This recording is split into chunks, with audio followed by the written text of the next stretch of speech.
Muting and rolling. Oh, yeah. You guys having a good time? Y'all ready to keep this show rolling, man? Well, show's getting started. You guys want some more show? What do you say? Nick will overcome his day. Your next comic is so damn funny. One of my favorites of all time. I'm a fan of this man for years. Oh, this brother right here, I love watching. You seen him on the Conan O'Brien show? This would see on the Letterman show. Countless fucking TV sets. Tours all over this country. The new special that came out this year. Put your hands together. Make a lot of noise. Give it up for my man Ted. Ted.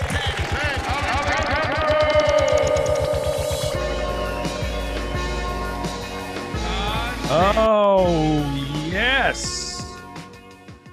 Welcome, one and all, to the Ted Alexandro Show. I am your host, Ted Alexandro, coming to you from an undisclosed location in the Northeast of these United States of America. Before we jump into the show, a quick personal note. I am on high alert right now because my wife is due any day with our second baby is set to arrive from her belly.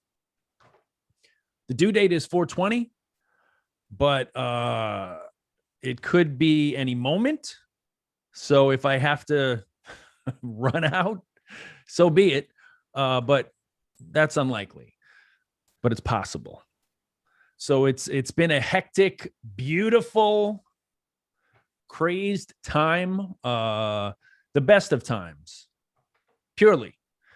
And just keeping all the balls in the air, which is maybe how I got into this predicament in the first place. Oh, welcome to the show, everyone. Exciting times. And just so you know, that is what's happening on the personal front for Madeline and I, for the family. And just thrilled. And this is life right now. This is the beauty of all that is going on. So, I didn't know if I was going to do this show tonight. I don't know what the schedule is going to be like. Madeline does grant me a certain amount of paternity leave, which I do appreciate.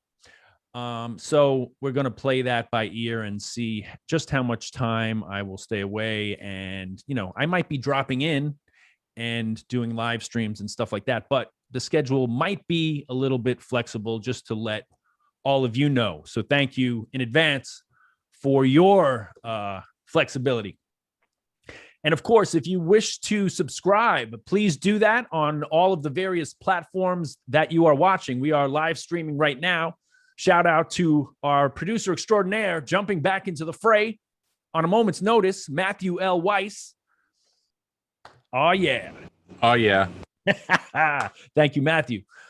So, conceivably, we are, is that the right word? We are live streaming right now on both YouTube and Rockfin. At least that was the plan going in. I never know. It looks like that is the case. It looks like that is the case. My goodness. Let me just go to live streams, and I do see it.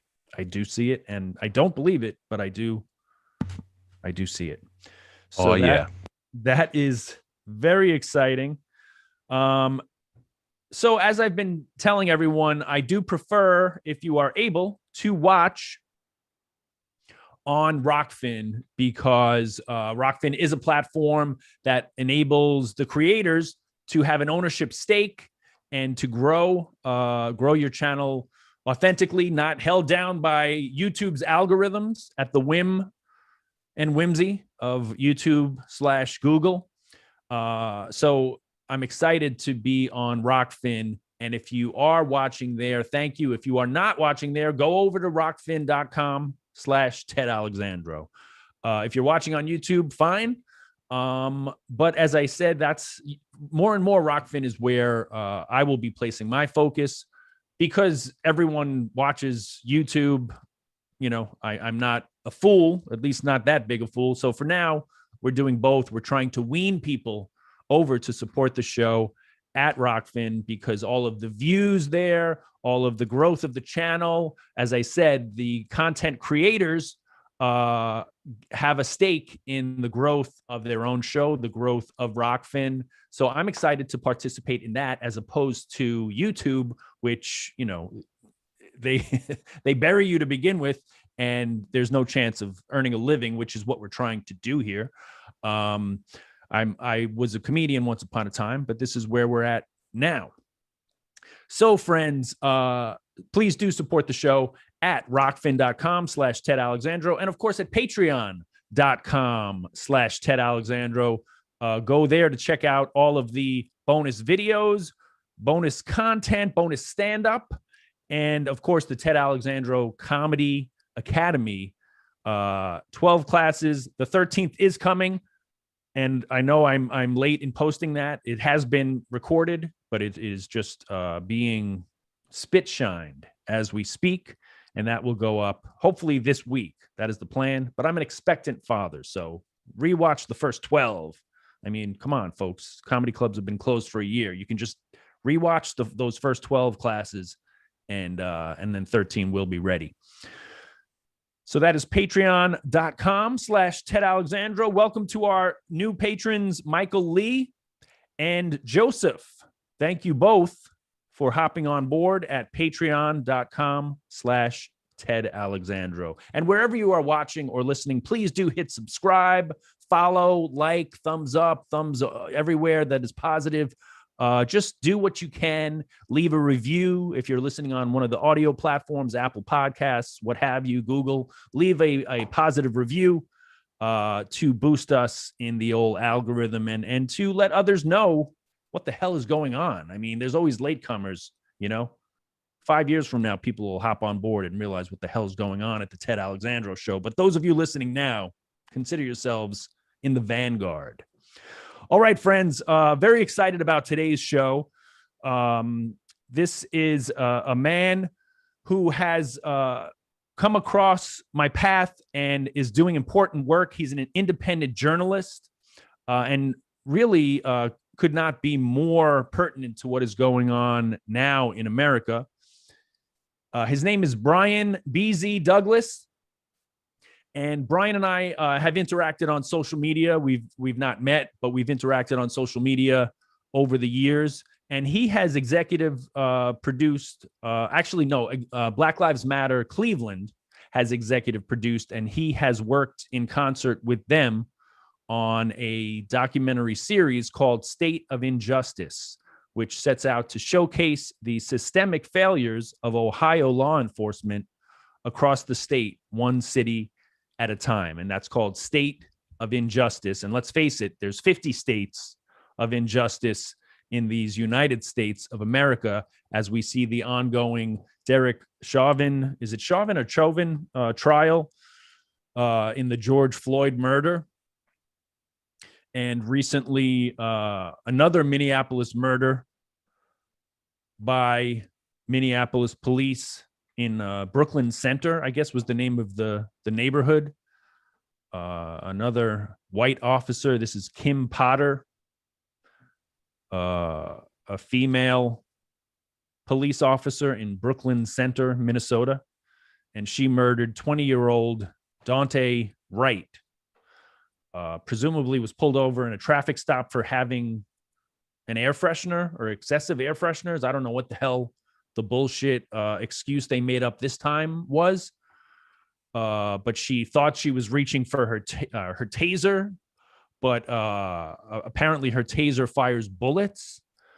So the bullshit that constantly comes out in these police murders is beyond mind-boggling at this point. There's always, I thought this was that. I thought the young black man was a monster. I thought it was I thought it was Godzilla. I thought my taser was a gun. I thought my pen was a sword. I don't know what these people are thinking. What is apparently clear, abundantly clear, is that policing needs to be overhauled, if not abolished. And I think we really should step up our rhetoric, the public, and certainly those on the left should really keep that pressure up for abolishing the police as they exist now. Defunding it has become part of the mainstream discussion, and that certainly is a great start to defund the police and to take away these obscene, obsessive police budgets that are completely unnecessary, and the way that they are militarized and the weaponry that they are equipped with. They don't even fucking know the difference between a taser and a gun. Why are we giving them paramilitary shit? I mean, it's beyond the point where any kind of rational discussion of policing in America should be like, one bad apple or everybody makes mistakes, all this shit. It's about policing as an institution, which has its roots in slave patrols.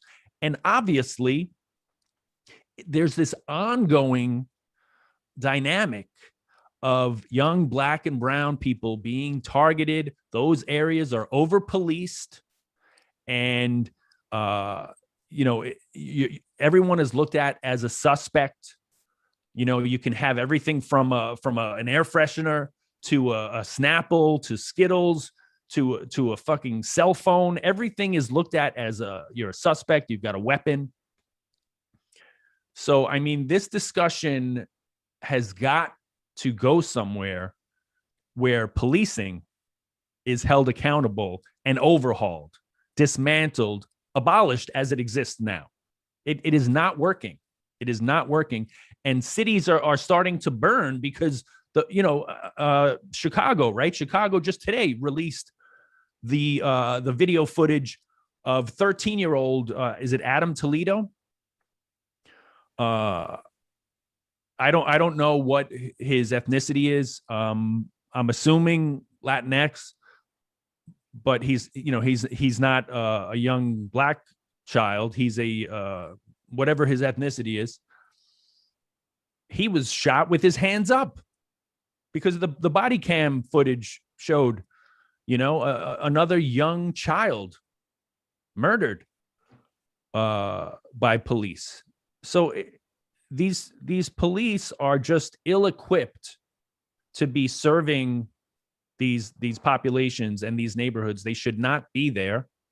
Something has to be reimagined because, whether it's citizen patrols or some sort of concert between bodies that are trained and the neighborhoods themselves, the elders, people that have lived there for generations. There should be community boards. Something has, and I'm sure all of this, I'm sure all of this has been discussed. That's the thing. People talk about with each murder, they talk about it like it's a brand new thing, and there aren't a million solutions that have been proposed ad nauseum by these neighborhoods. They don't want to be occupied by the police. They don't want to be looked at as a suspect.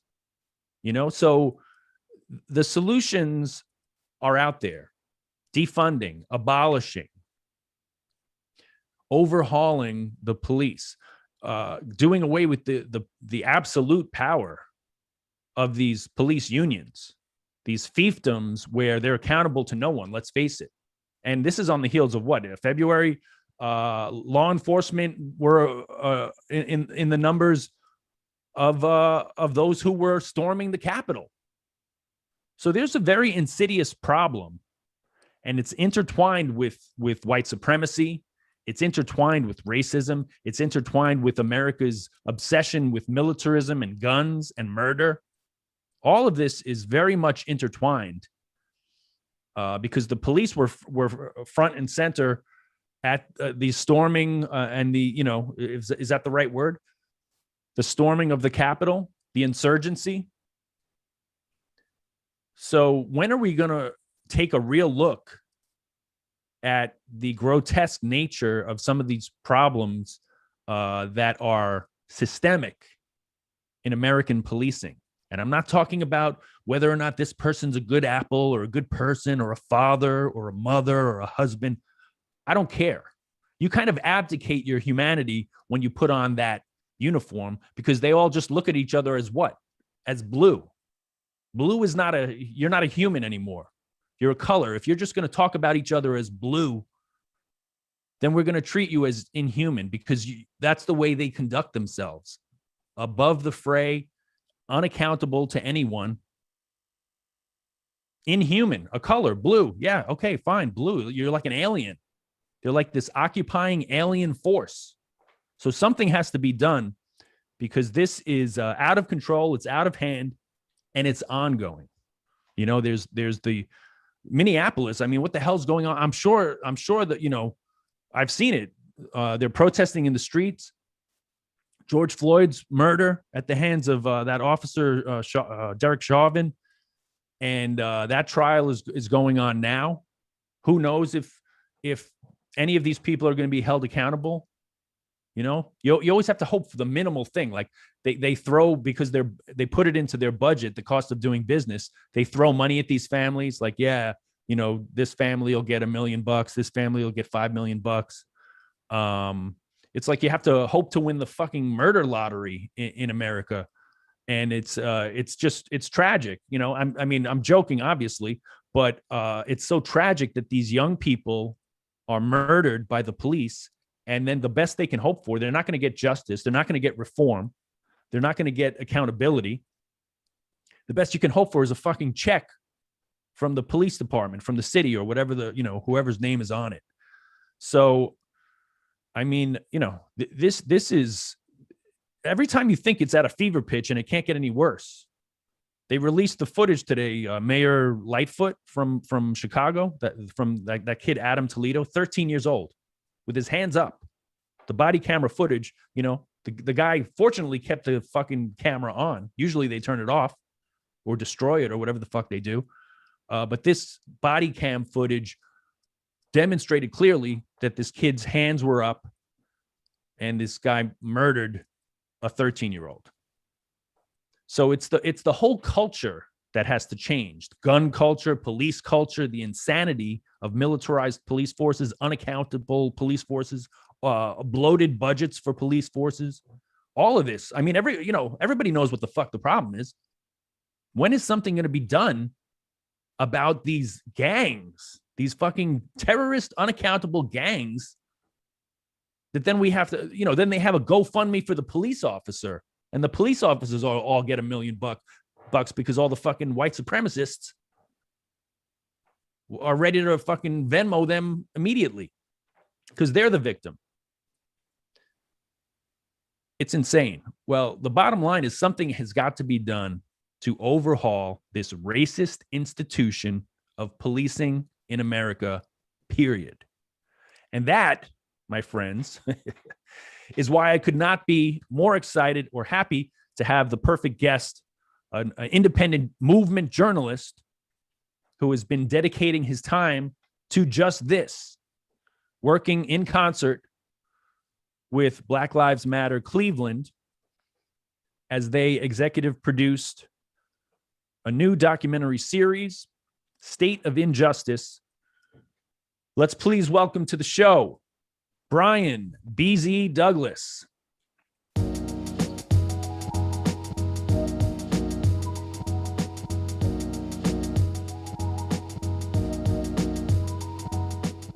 Brian. Hey, Ted. How are you, sir? Man, I'm really good. I'm really glad to be talking with you. I've been a fan of yours for such a long time. I feel like we rubbed elbows, but never really got close during like Occupy Wall Street. Yes.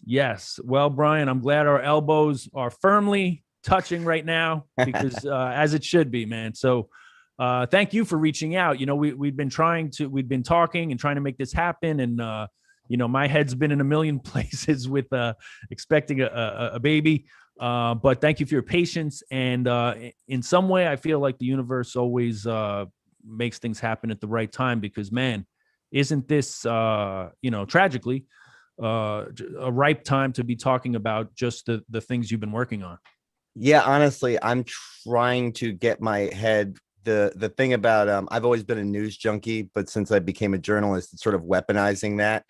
And when I'm working the story that I just put out, you know, my blinders are just on and I'm all about like that.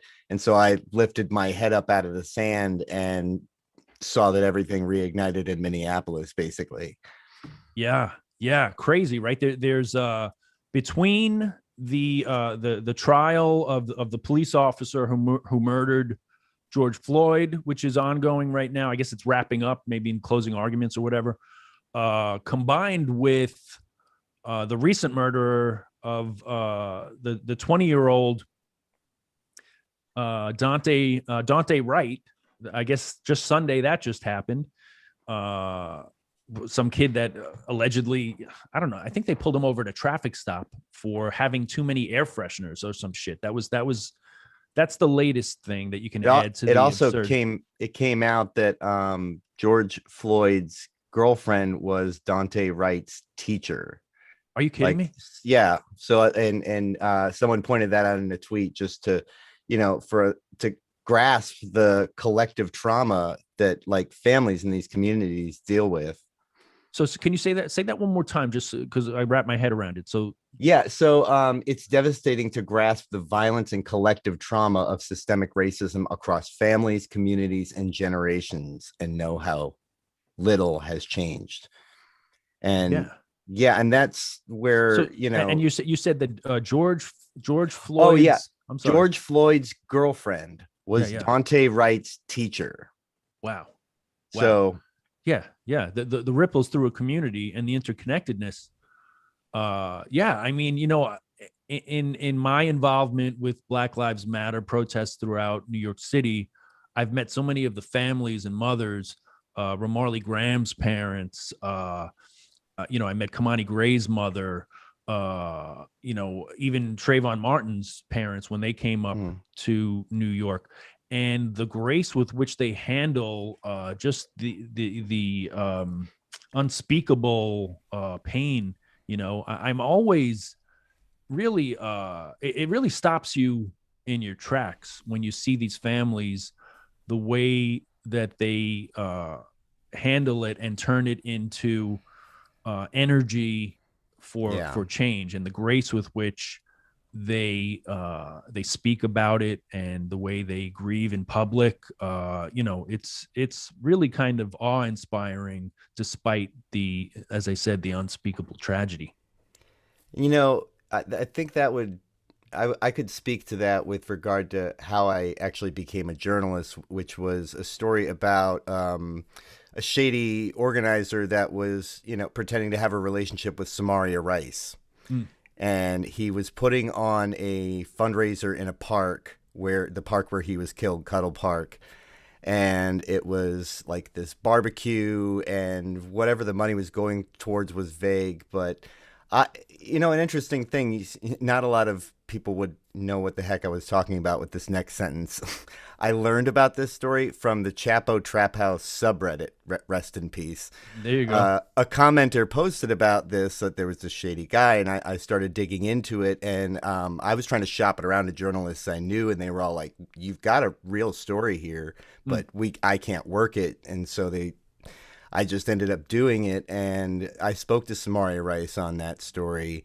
And the same, about a couple of days before I put mine out, it was published in the front page of the Plain Dealer that there were all these fraudulent Instagram accounts pretending to be her. So that's the ongoing pain she's had to deal with.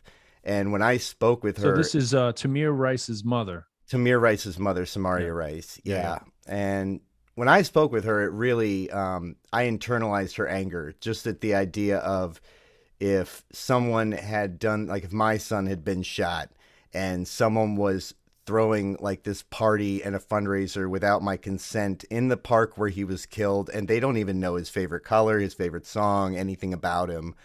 And her rage, her disgust with it was palpable, and she was just fed up. And she's been back in the news recently. And I would like to bring this up, kind of calling out BLM Global Network and some other chapters. And my first connection with the BLM Cleveland chapter was on this story. And the fact that people were posing as Rice's mother and fundraising. I reached out to them because I wanted to leave the reader with this, with something positive, because the lesson was like, know your organizer, because it was the summer of George Floyd, and everybody, all these well-meaning liberals are stepping out to be like, I want to go to something. And there were these, here's the tangible damage that this guy did with his fundraiser, Brandon Patterson, by the way. So on the same day as his fluffy little thing where people literally dance the Macarena, there was a protest demanding justice for Desmond Franklin, who is another name in Cleveland we've had that adds to our list of about 95. And he was killed by an off-duty Cleveland police officer, Jose Garcia. So on the same day was that thing going on and this, and there was a good turnout for the Desmond Franklin rally for justice. But it was notable that the news coverage on a local affiliate, there was a minute dedicated to like protests of the day, and Brandon's thing got 50 seconds and Desmond's event got about 10. Wow. Yeah. Yeah. No, it's insane. And like you say, especially at a time where so many people are inclined in growing numbers to participate, it adds to the tragedy when there's these kind of shysters trying to cash in, or in some way, they're, taking an opportunistic look at this unspeakable tragedy. Can you talk a little bit about, as you said, Cleveland has had so many notable cases, high profile cases. Tamir Rice was how old? Was he 13 as well, or 15? How old was Tamir Rice? I think he was 12. 12. Yeah. 12. Yeah. And it is. It's a blur of names and ages and tragedies at this point. Yeah. Yeah. It is. It is. And it's almost, you want to remember every name and every detail, and yet it becomes almost impossible with just the deluge of onslaught of constant, murder at the hands of police, and, the conversations around it have to shift. So I wanted to ask you about how you connected with Black Lives Matter Cleveland, and what discussions and that relationship, how it built. How did it lead to putting together your series, State of Injustice? Yeah. So as I said, I connected with Kareem Henton, who wanted to join us tonight. Unfortunately, he had a family tragedy that he couldn't come. But I have to say, he is going to love your opening thing, because you hit so many points he's talked about with the history of police and slave patrols. And so please extend my condolences to Kareem and his family, as well as an invitation to come back when he feels. I know he'd love that, and he should have his whole episode, because he's such a brilliant and dedicated guy. So so I connected with him on that first story, and then once that was published, I said, like, I'm going to be a journalist. I had this like panic of like, oh, what do I do now? Because I had this dunker of a story.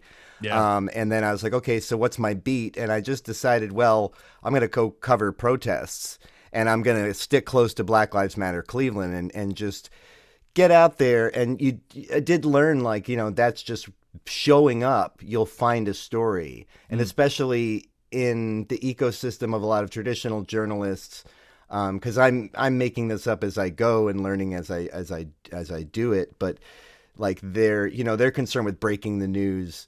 And then I'll notice, well, I don't get it out there that fast, but I'll look at what they covered, and having been to the same thing, see all these gaps or context that's missing.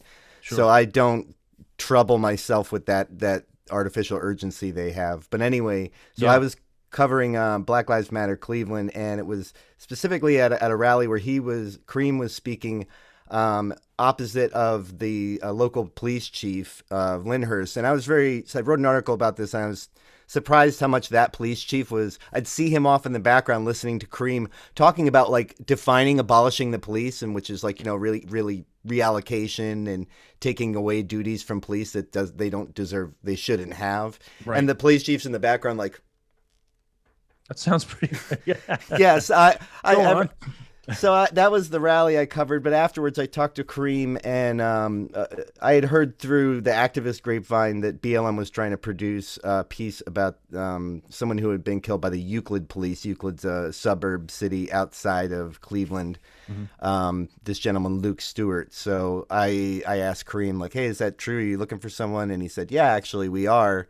And that's when I kind of just fell into the role of being a producer, and I put him in touch with a friend of mine who's a neighbor that I met randomly through like the music show I produce at my house, and that he used to put on in Brooklyn back when I knew you. I was more of a musician, and I was actually putting on shows at the Yippie Museum. Oh, wow. But yeah, so that show in a weird way led to, I have this friend, Roger Glenn Hill, who is a fantastic documentary filmmaker. He has a great film called Huckleberry. And so I reached out to him. He was just out there covering protests because he's really down with the cause. And I said, do you want to help out BLM on this? And he said, yeah.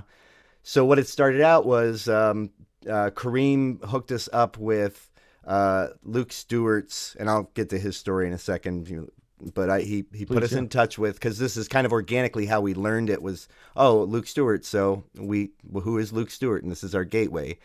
So we talked to his sister, we talked to their attorney, we talked to a gentleman who ran for the mayor of Euclid around this time, centered on police reform and the mayor's failures, and then we interviewed Kareem about it. So Luke Stewart's story is our entry point into Euclid. And as we learned Luke's story, what became inescapable was the fact that you couldn't tell it in isolation, because it wasn't about, like you were saying, one bad apple, one bad police officer, or that Luke was in any way capable or responsible for what happened to him. Yeah. And how old? Not that it matters. No. Honest, this is, if you anything about Luke, I've done one or two interviews about this, and I was talking with the director about this today. Is Luke is anybody. He's really an avatar for anyone. So what happened was, on the early morning of March 13th, Luke was trying to get to a friend's house to sleep. Didn't work out. He made a phone call, and so he ended up just pulling his car over and taking a nap, falling asleep on the side of the street on a small suburb road. So a woman looks out a couple hours earlier, however long later, she sees the car and she calls the police and reports it as a suspicious vehicle. So the call comes into Officer Louis Catalani. He is the first one on scene. He pulls up. He has his floodlights on and his blinding takedown lights, not the red and white ones. And he looks inside. He sees that Luke is sleeping, but that there's a roach and what he thinks is a scale and the cap of a wine bottle. So based on seeing that, he calls in Officer Rhodes, who is fairly green as an officer. I mean, not completely, but he calls in Rhodes, and all he tells him is, we're going to end up taking this guy out of the car. And this is all constructed from their audio depositions to the investigation. So Rhodes arrives, and then Catalani walks up to the window. And again, notable, both of them have their blinding white brightest lights on, not the red and white ones that would immediately make anyone aware they were police. Also notable, those activate the dash cams. So Catalani knocks on the driver's side window where Luke is, doesn't say police, he just knocks 3 times. Luke wakes up, probably just sees a silhouette, and startled or whatever, he starts the car to get going. And the officer immediately opens the door and starts trying to pull Luke out, wraps his head around him in what's called a mandibular lock, meant to be very painful. Yeah. So they didn't identify themselves. Were they were they uniformed? I mean, he probably couldn't tell with the light anyway. Yeah, but it was the night fatigues. They're wearing a skull cap, probably no shiny badge, maybe something on we can see it in the body cam footage of the aftermath, which is the only thing of the scene. The bizarre thing about these kinds of interactions, the logical thing to do is start the car and get the fuck out of there. You don't know who these guys are. You don't, like they're shining a light on you. You're just waking, like, they don't identify themselves. Yeah. I mean, the human interaction, the human impulse, I should say, is to fucking get out of there. It's like, I'm in danger. Who are these people? Not to mention, it's just autonomic. I've spoken to people who deal with, trauma reflexes, and it's fight, flight, or freeze. And I've slept in my car, and I've been startled out of a dead sleep, but maybe not at the same time, but when I put those two together. Yeah. That's where we're at. It's not, these things should not be a death sentence. Obviously, a kid with an iced tea and a pack of Skittles should not be, nor should a guy who was, even if he was smoking a joint in the car, that's not a death sentence. Whatever the fuck was going on, these police officers should not be executioners and say, like, we're going to drag this guy, we're going to drag this guy out of the car. Yeah. They go in with this mindset of like storming the castle, like fucking Rambo, Yeah, and why enter the car at all? Why not clock some overtime? And if you're worried about this guy driving, that he might be inebriated, park your car across the street and see if he drives off, and then follow him. So their immediate impulse: we're pulling him out of the car, out of a dead sleep. Luke is trying to struggle to get out. Catalani, while Catalani pulling him from the driver's side, Rhodes jumps into the passenger's side, and he's pushing on Luke.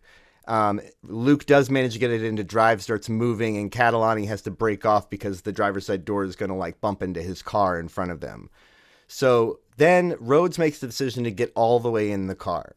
And this is where, I can do the same thing with the Tamir Rice story. This is where I would ask anyone who, takes in what happens from this point forward, tell me that you can't imagine a better way. So what Rhodes decides to do is, the whole time they're struggling with the shifter, Rhodes starts punching him. Meanwhile, in the face. Still identified, right? Still doesn't know these are police officers. No, it's still not officially identified. Yeah. They haven't declared themselves to be police. Yes, that's exactly. As far as we know, no. They at no point during the deposition did they say that one of them said, "We are police. You need to stop." So he starts punching him in the face. Then he tries to tase him, but fails to use the taser properly, which is kind of crazy. Having reviewed their training materials, it's like it's this giant binder, and half of it is taser training on a myriad of situations, like how to tase someone from a pool, how to tase someone from an elevated situation, and apparently, however many pages that is needs to be rewritten because they're fucking having trouble with knowing what to do with the goddamn taser. Yeah, right. So he fails to tase him. It just like fire. So then he starts punching Luke in the face with the taser. Also, I want to point out, this has to be in the manual, I would hope. If your concern is that someone is driving a car and maybe they're inebriated and you're worried they might hurt someone with how they're driving, I don't think firing electricity in them while their foot is on the gas pedal is a wise idea. No. But this is what Rhodes is trying to do, and this does not fail to dissuade Luke from trying to continue driving. Luke's last words were "Nah, N-word," which I, kind of landed on me hard when that was, the officers just saying it very casually, and that's the other thing. The way they recite how this all happened, it's very disturbing. Just the detachment the officers have, and then this happened, and so anyway. Yeah. He pulls out his gun at this point, and he fires a shot into Luke's chest, and he fires another 4 shots, killing Luke, and the car comes to a stop. He says he was afraid he was going to be thrown from the windshield, even though both officers report it never really got above 30 miles an hour. I can, like, the map that it moved from where it started to where it went it's like 2 blocks, very close to the police station. Well, yeah, and they're supposed to be the trained professionals to de-escalate these things. That's the whole problem. Is they come in with a mindset that the de-escalation is never part of the equation. Yeah, and that's why I say, how can you not imagine that, like, maybe the better thing to do was buckle your seatbelt say, okay, whoa, I know things have gotten out of hand. All right, all right, all right. We need to slow down. He's not armed. But I will say this. So we go into Luke. This is just knowing this, it's a disturbing story. But then Luke was bookended by some severe brutality by this same police department. So on one level, that even erases, oh, maybe Luke didn't know that they were the Euclid police. Maybe he did know the Euclid police and knew he was in for a really severe beating at best. Because several months before him, you had the Lamar Wright was just pulling into a driveway to text a friend. He was doing the safe, responsible thing, not texting and driving. Yeah. And it was some house that the police were staking out. They rushed his car, tried to yank him out in the middle of him trying to say, hang on, okay, I have a colostomy bag. He gets tased. The bag ruptures. Wow. So, and his suit settled in December of last year for about $475,000, and he wasn't even, permanently injured. But I mean, it was a severely traumatizing event. So that happened shortly before Luke. And I just want to stop you for a second. Stop me. I got so much I can go on, and we haven't just because I want to. No, I just want to make the point of you're saying, here's a guy who lived. And was given $500,000 or whatever, but yet, when you zoom out and examine the ways in which I'm sure that impacted his life and the trauma of that interaction and just the rage at having your humanity stripped, and someone that has a colostomy bag and just the disrespect, the utter disrespect, these interactions that go on all the time. It really is infuriating. And as you pointed out earlier, the ripple effects that can have in a community, because everyone has a story like that in these communities. So so often my point being, so often, and rightfully so, it's focused on the police murders, which are so unspeakably tragic. But even these ones that do not end in a murder, whose names, are not widely known, those can be traumatic in kind of incalculable ways for the people that have to suffer those injustices, and just it really strips your humanity and it establishes that relationship going forward of, we kind of we're above the law. We make up the rules. We can fuck with you. We can, pin anything on you. We can murder you, so it's got to be just, and Lamar Wright, unfathomable. Lamar Wright, he had to settle. Honestly, I mean, with the courts, the way they had been moving, it was just a matter of didn't want it to drag on a while. But yeah, this city has fought and defended this police department, and this police department has defended every one of its worst officers. This is the Euclid Police Department. And if anyone's familiar with the Serial podcast, their entire season 3 was focused on our county, the Cuyahoga County Courthouse. And there's stories in there about Euclid that are incredibly disturbing. So yeah, we stepped into this with Luke thinking I was going to be doing this nice standalone piece that was really something for the family to hold up, shine a little more light, put a little more heat on the city council to keep Luke's story, out there. Mm-hmm. But as we went further into it, so what it was revealed just from local papers, investigators found that the Euclid Police Department, they had discovered in their training, there was the opening slide of the use of force, and it has this men's room, women's room type figures of a SWAT officer beating another person on the ground, and it says protecting and serving the poop out of you. It also had the Chris Rock sketch. I don't know if you're familiar with telling telling black people how not to get arrested, and it's basically don't be black. They had that they played for their officers. I'm certain not this was getting part the of, irony. Part of their training. They would show. Yeah. So that got revealed. But then when I sunk my teeth into their annual reports. I discovered that they had enlisted the training, this program called the Bulletproof Mindset. And I was familiar with that. It's developed by Lieutenant Dave Grossman, who coined himself the killology expert. I remember hearing about this guy. Yeah, so Euclid used him in their training. We discovered that. He's That's like a whole rabbit hole. If you what do you know about him?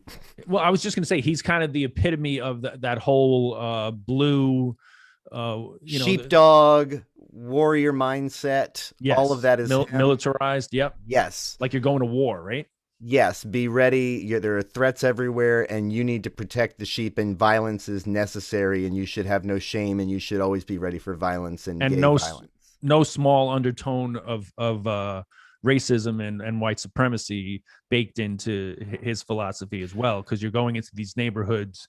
It's insinuated just the way, I think the way he's just unquestioningly for the carceral system and criminalization. I would say if there's any tones to it under or over, there's a lot of like Christian dominionist stuff in there. Okay. Yep. Biblical quotes and things of that nature. That works too. But the fact that he's so pro-police, it's implicitly racist and white supremacist, without having anything in the text or subtext that you could pick apart.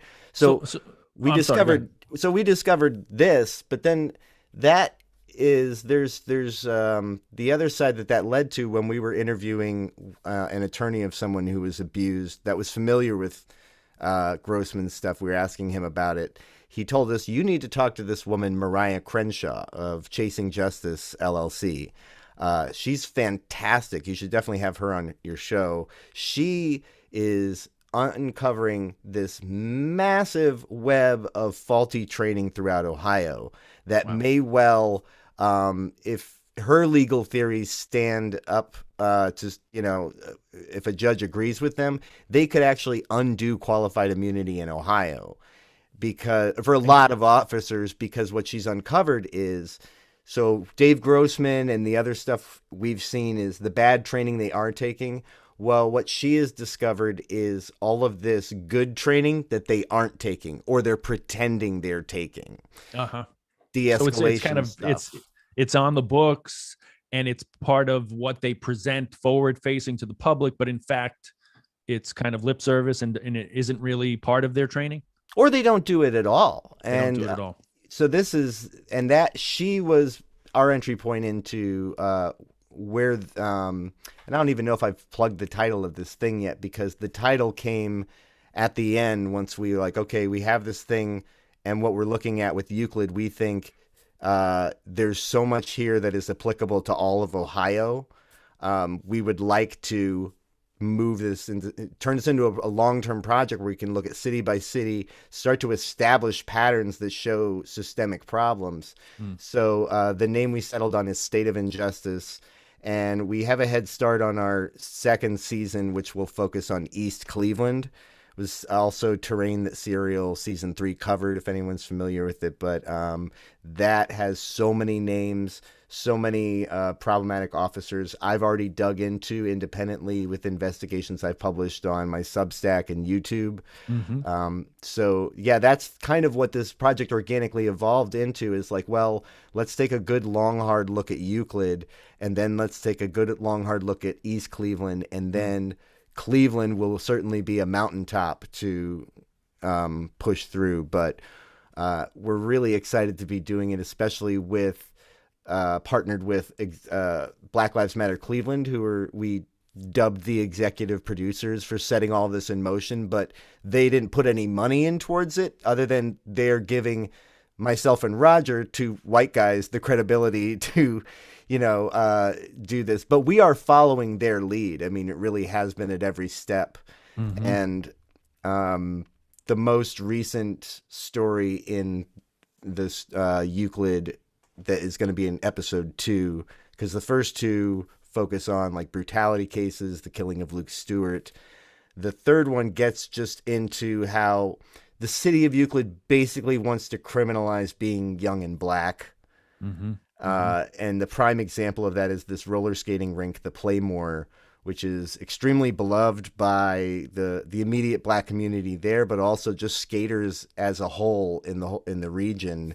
I've gone and skated there. Such a throwback thing too, right? To go to And especially, I think a city should find precious. I think, of course, you don't find a roller skating rink everywhere, especially one with a history as deep as it has, goes back generations. So, back in 2019, in the summer of 2019, shortly after it had changed operation into the hands of a Black owner, who was doing more work to get Black teens interested in skating as a fun thing to do, and he was successful. He was successful in this.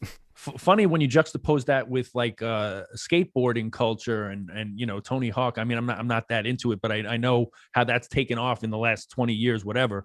And here's a Black entrepreneur who buys this roller skating rink, and how is that really different? You know, it's just like as you said, introducing a new generation to the joys of roller skating. Yeah, and this is a place where people have been going, you know, their entire lives. Like they're in their 80s. One gentleman has dementia, but goes there every week, and it's the kind of thing that keeps him grounded in reality and gives him, you know, a happy existence. Yeah. So the city of Euclid, in my most recent article, I try to detail the whole history of this leading up to what happened last week. It's that the city of Euclid is trying to permanently shut down this institution, declaring it a nuisance. And as someone who has profiled the city as deeply as I could, I was able to cover this in court. It was actually, as a journalist, my first time doing in-court coverage, watching something unfold. Wow. I was really disgusted with the fact that the city was trying to say that, oh, there's all these out-of-control teens, and the teens at the Playmore really seem to hate the police, and that is somehow the fault of the owner of the Playmore. And that also just, you know, the things they're complaining about are just teens being teens. So the deep history, though, that's where we're at. Like right now, they took them to court for this. But the deep history I was already aware of from covering this for State of Injustice was back in June. There was a big teen, it was a middle and high school lock-in event. Like, come lock you in. You're gonna skate all night. Chaperoned. It wasn't just, okay, teens, we're gonna lock you in and you're unleashed. So Miguel, the owner, contacted a Euclid police officer and said, I need, according to the city, I'm supposed to have 2 Euclid police officers doing security for this. So can you help me arrange that? He says, sure. And then he says, I've got some officers lined up for you. There's text messages of this exchange. And then on the night of, the owner writes them and says, where are these officers coming? It's like 9:00. At 11:00, he hears from his contact that no one signed up for it, but it won't be your fault. You told me about it. You have the permit. You're fine. Fortunately, Miguel hired 4 additional of his own security people. Yeah. So he went above and beyond his minimum requirements, and he knows he's dealing with teens, so he had people there to manage the crowds. And, you know, part of their job is to keep a head count under their legal capacity. Unfortunately, the Euclid police decided to show up anyway that night. And they stroll in. They didn't show up as promised, but then they show up for like a raid of some sort. They show up. They walk right in the door. They tell Miguel. He says, we have 250 people inside. They have a capacity of 444. They tell him, well, you can have 100 more in. There's already like 200 more kids outside waiting to get in. Like if they're over capacity in that line, it's marginal. But the point is, they just arbitrarily cut his capacity by 140 and walk outside and just announce to a group of teenagers, hey, only about half of you are going to get in now. What do you think happens? And this is again a group of like 100 or so Black and brown teenagers waiting to get into a skating rink. Yeah. They were waiting orderly and peacefully. Yeah. And so the police come out and they tell them, only half you go. A lot of these kids were dropped off too by their parents who thought they were going to get a night off. And as a new parent, I know you know how goddamn precious those are. Yes, yes. And so they announced this to the kids. What happens? A lot of them, there's a lot of pandemonium as they're pushing forward to make sure they get in the cutoff, and a few fights break out. And rather than just deal with those fights, they go to the first resort of deploying pepper spray aerosol and even the shotgun balls. And it incites a riot. And these kids run around all these commercial properties to just get away. Yeah. Sometimes they're just calling their parents like, I don't know what to do. I can't stay now. What's worse is the pepper spray wafted into the rink, and all the kids that made it in for that came running out. And the police then tried to immediately the next day, the law director sent a letter to the owner saying they retroactively revoked his permit and said, we're shutting you down because of the riot that your place caused. And in no way recognized that their police were responsible for this. And I mean, it's such that story is such a beautiful metaphor for the just embedded systemic nature of racism in policing, where the owner of an establishment reaches out, secures police presence at this event that he's holding, crosses all his T's, dots his I's, makes sure everything's taken care of. They don't show up as promised. And in fact, they show up and incite a riot. So it's like, again, like the ripple effects of what is being communicated to these young people. You don't matter. Even what's meant to be a good time and what's meant to be fun, what's meant to be community building is targeted, and you are turned into like a perp of some sort. You're turned into a criminal for showing up to a fucking skating rink. So, even a story like that, which doesn't end in a murder, and most people don't hear about it, has such a dehumanizing effect.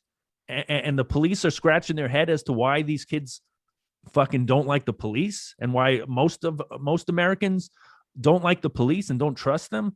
It's like, and again, the local media completely failed on this. If you go back and look at the coverage of the night, they immediately regurgitated the police narrative that the kids immediately got out of hand, and that the police had to deploy the pepper spray. And I'll tell you, none of them revisited one of the most amazing things.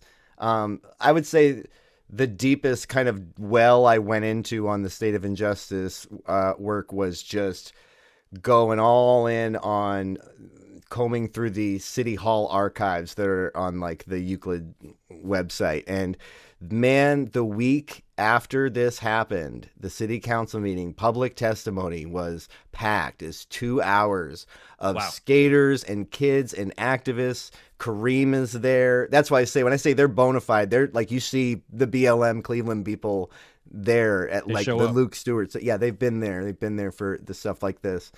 And that is a whole well of footage. And that's the kind of stuff too with State of Injustice. We don't want this to be, as much as I'm heralding like everyone should check out Serial season 3. That's the kind of documentary. It's like, well, we came in, we told the story, hope it helps, and they move on. Mm-hmm, mm-hmm. We want to keep telling the stories of these places as much as we can, and make sure that justice is sought. Like that's the goal of the project, more than like accolades or I don't know what I'm doing with any of this, but I know that I'm in it to give a shit. Brian, you couldn't have said it any better, man. That's the beauty of the work you're doing, and my hat is off to you, because that's the movement work that it can be thankless, and as you said, you don't know where it's going. Oh man, it's not thankless. That's the best. No, but I'll say the best thing, as someone who's struggling for an audience, when I have the sources tell me, like when Miguel texted me, the owner of the place, after I published my piece, and he just gave me this really heartfelt text and said, you nailed it, because what I aim to do with that a lot of reporters here might not do covering that trial, is just say, well, the police said that this problematic thing happened. And I don't know if you have to go either. I didn't even tell you the craziest thing that came out of this trial that just No, please. so through most of it, I'm dealing with, like, I had to pinch hit on filming, like working a camera, a nice one from the director. So I'm trying not to break it. It's on my shitty tripod. There's pandemic glass everywhere. It's fucking with the autofocus. So I'm just like, I'm very fixated on technical stuff with this trial, but I'm like, well, I want to make sure I got it so I can review it later. But then the police chief got up and his whole testimony was citing 6 like incidents from the last like year or whatever that they tried to tie to the Playmore. It's like, oh, there were 2 fights that broke out. Then there were these suspiciously escalating numbers of teen fights that went from like 20 to 30 to 90 that had hyperbolic stuff in the reports like crazy. Like, oh, all 90 kids were fighting. Like, that wasn't happening. 90 kids fighting is insane to picture. But the last report, because none of those were shocking. It was the same thing. They're trying to regurgitate the riot pretext for getting rid of this place. Yes. The last one it happened a week prior to the hearing, or not even, it was 5 days, April 2nd. The chief read the report of a woman who went to the Playmore to see a DJ friend of hers that was there that night at about 11 p.m. Someone approached her, asked for her name, and tried to, hit on her. She said no. He bought her a drink. She drank it, but then thought it tasted funny. So, she was roofied, got to her car, and woke up the next day with a strong memory of fighting off a sexual assault, or unsuccessfully fighting off a sexual assault. Wow. So this was reported to the Euclid police when she was in the hospital the next day. The hospital security told the Euclid police. So the chief's reading off this report. What's he doing? He's trying to say, oh, look, the Playmore is responsible for this rape. And he's so concerned about this rape that went there. Well, guess what? Miguel had never heard of that until it was testified on the stand. And you cut out a little part on that last. Miguel had never heard. He never heard about this rape until the chief read it out on the stand. And I'm not an official police investigator, but I'm pretty sure you canvass the scene pretty quick when you're actually concerned about solving a rape. Sure. There was all kinds of odd stuff. This was not listed in the police blotter, along with every other report I could ever find. And there's sexual reports in there of juveniles, at least just a bullet point of something that happened. That's not in there. They never asked to review Miguel's security footage. He probably has footage. So that was just shocking. And that all on top of the fact that the whole city the mayor showed up for this trial. The law director herself and her assistant were prosecuting it. The chief of police and his captain testified as to what a problem this skating rink is, when the problem was the people on the stand. It's amazing. It really kind of illustrates the insidious nature of the cancer of policing and the collusion between, as you say, journalists who might as well just be reading police propaganda. They just regurgitate everything that the police put out unquestioned.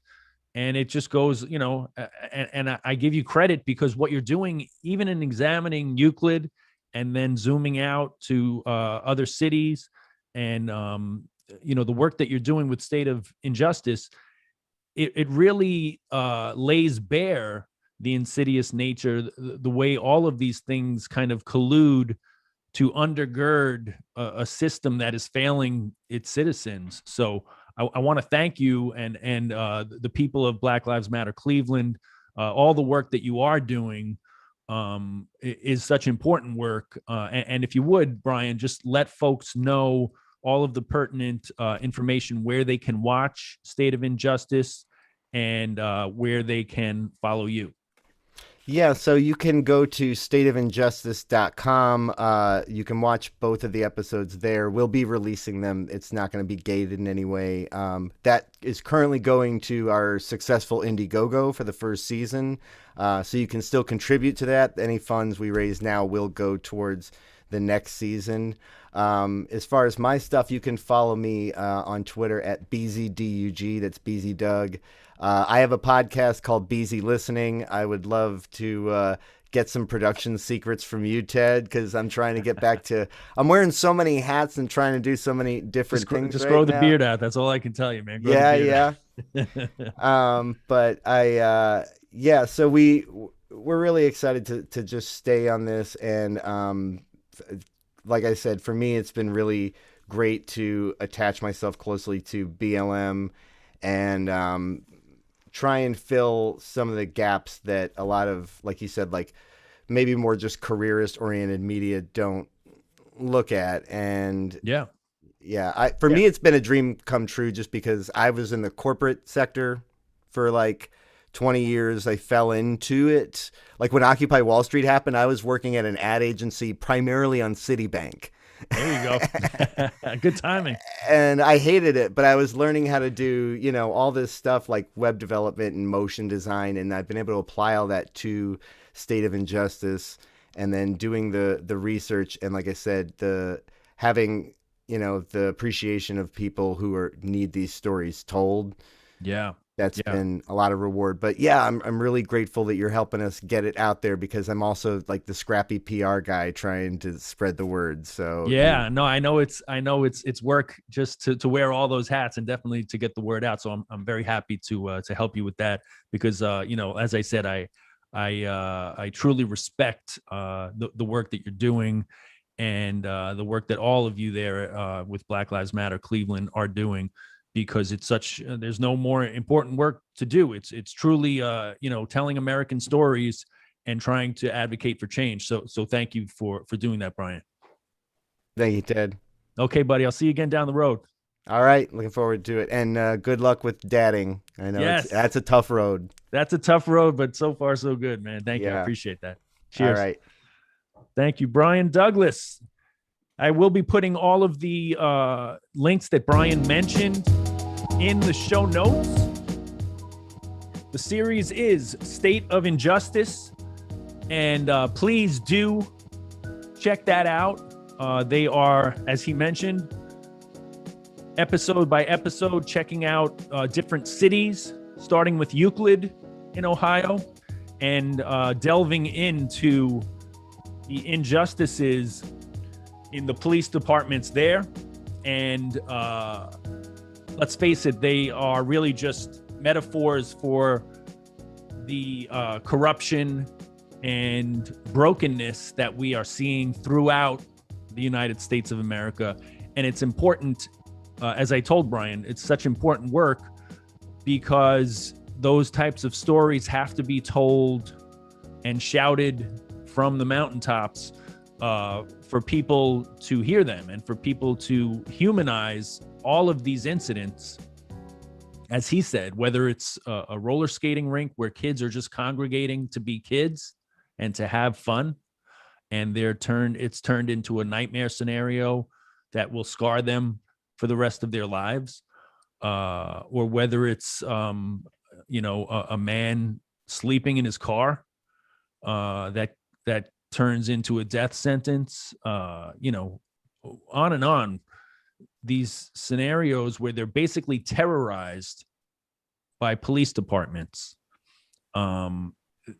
These things have to stop. And I think we have to change our language around describing these things. I mean, I remember when I was in South Africa, going to the apartheid museum and thinking, like, as I read the history and as I read the different characters involved, I remember thinking, like, this is America. America is, could easily be called an apartheid state.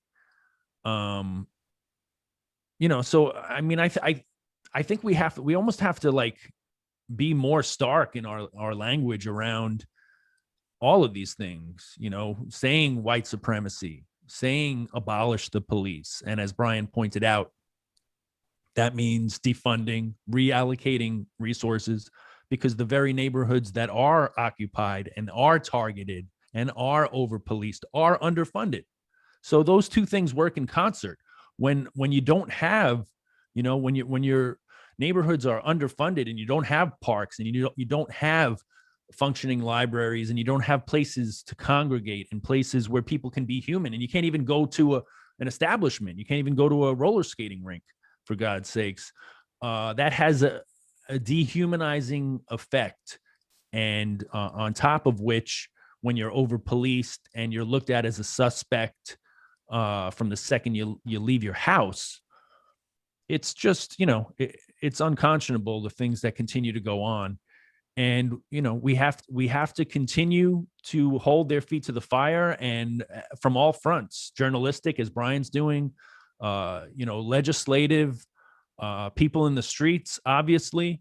And who knows what's going to unfold in these next days and weeks in Minneapolis, in Chicago, because things are heating up. And, who knows? How long can people put up with this kind of shit? How long can people, just a couple episodes, we had the Lucas brothers on talking about Fred Hampton and their film, Judas and the Black Messiah.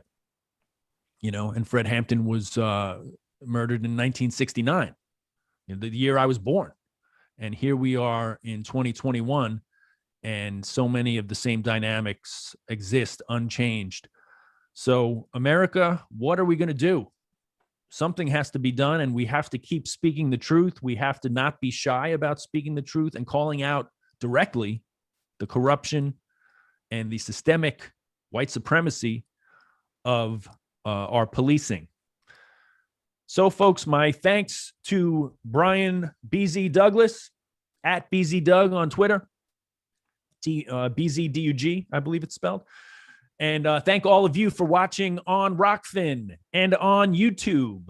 This episode will live on both platforms, but it will come down off of YouTube at some point in the near future, as I will keep the episodes on Rockfin. So as I said earlier, please get in the habit of watching the show at rockfin.com/Ted Alexandro. And please do share the link to the episode. Let people know. And if you haven't already, hit subscribe, hit follow, click thumbs up, all of the things you can do. Please do get on those. And if you wish to support the show, you can do that at rockfin.com/Ted Alexandro.